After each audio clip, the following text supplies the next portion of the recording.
যে একটা ভাব গম্ভীর পরিবেশ তৈরি হয়েছে, এটা আমার পছন্দ হচ্ছে।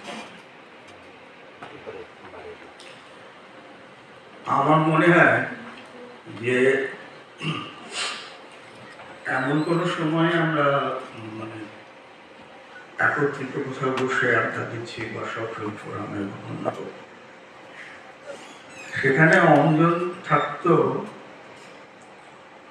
খুবই সরল। আমার অনেক বছর ধরে তো চিনিও অনেকটা ওই তুড়ি মেরে সবকিছু ওকে অবজ্ঞা করা। তাই আমার মনে হচ্ছে যে ওর এই যে ক্ষমতাটা, যে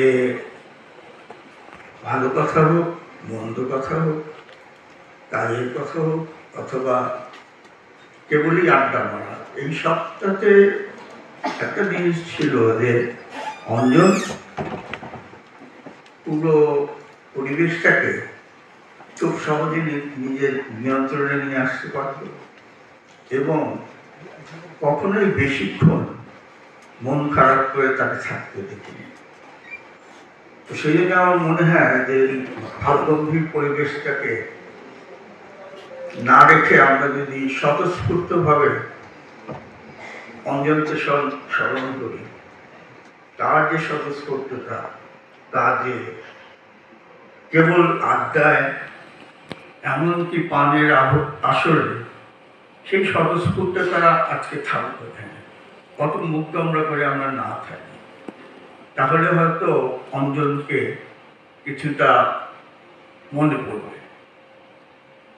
যাই হোক, অঞ্জন তো আমাদের অনেক ছোট। আমার সাথে সম্ভবত ওর পরিচয় 88 সালের দিকে। আমাদের মধ্যে একটা ঐক্য ছিল, সেই ঐক্যটা হচ্ছে যে সিনেমা দেখার বা সিনেমা বানানোর বা সিনেমা দেখানো, এই ব্যাপারে অঞ্জনের সাথে রুচির মিল ছিল আমাদের অনেকেরই। আর একটা দ্বান্দ্বিক সম্পর্ক ছিল, সেই সম্পর্কটা মূলত সংগঠনকে ঘিরে। এটা বলতে লজ্জা পাওয়ার কিছু নেই যে Anjan Bangladesh short film forum বা স্বাধীন চলচ্চিত্রকারদের যে যাত্রা, তাতে